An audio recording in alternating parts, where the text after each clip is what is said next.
Alright, good day everybody, welcome to today's video. In today's video I'm going to work on my F-150, and a lot of questions I always get asked is that people talk about I'm getting poor fuel mileage, I don't have any codes, why all of a sudden is my fuel mileage worse than what it was years ago?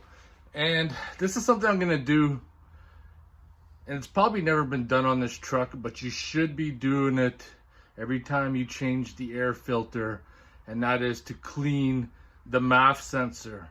So I got my scanner outside, and I'm going to take a reading of what the MAF sensor reads, and then we're going to take another reading after it's cleaned and see if it makes a difference. I've had this truck about a decade. I've never ever touched it.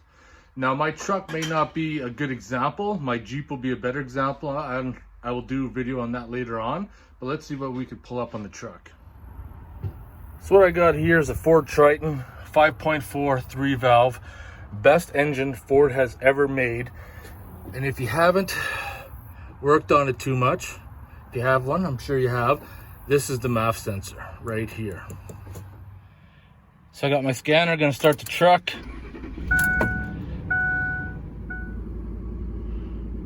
Let's do the auto detect, which is just easier. So I want to go into live data. So these are the ones we want to see. Mass airflow, volts. Put that on a graph.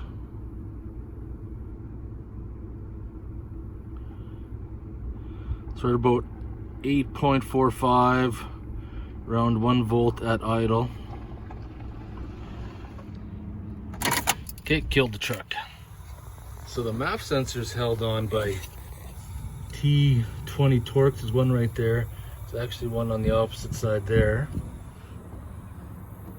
So if you've never had the electrical plug off, just spray it with some WD-40 to help lubricate it.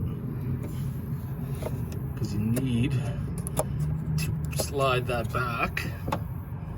And once that is slid back, you push down on the back side, and like I said, lubricated it, made it easier to come off.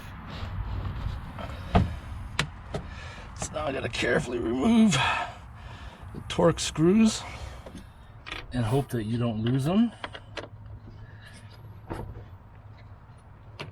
They're in there tight. Must have some thread locker on there. Remember what I said, don't drop the screw? Damn it, I see it though. Okay, let's pull the MAF sensor out. I can tell it's dirty. So there's a good example. I have never cleaned this thing in the 10 years that I've had it. So that's probably going to affect the way it runs. Now every time you change your air filter, you should clean this. And there's many different kinds. I'm going to use Sensor Clean that I picked up at the local parts store. Instructions are pretty simple. Now,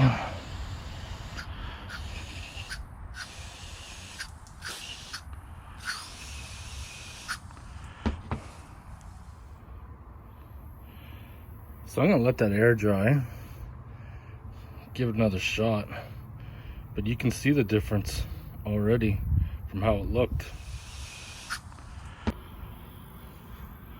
We let it naturally air dry. This is a genuine Ford part.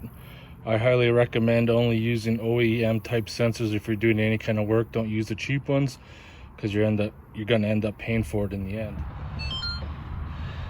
So I fished that screw out I lost. I got them both down here. Now I'm gonna screw this back together.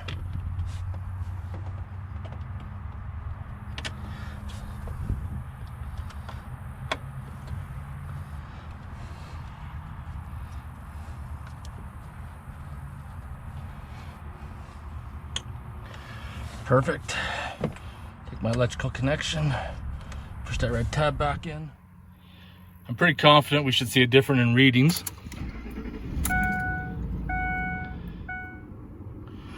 So you can see right now, the mass airflow sensor is reading less air coming in than what the dirty sensor was. It's jumping around between 6s and then middle 7s.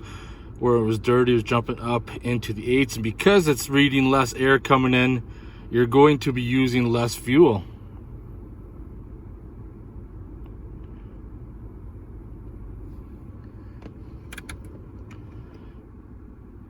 And there you go, just drop down again. Well, there you have it. I hope you guys enjoyed that short video. There's many different reasons why your vehicle could be getting worse fuel economy. This is probably one of the simplest things to look at. You guys just seen it. Clean the sensor and it's reading less air going through. It's reading less air, it means it's gonna burn less fuel. So I hope you guys enjoyed this video. If you have any questions or comments, post them below, and I'll see you guys in the next one.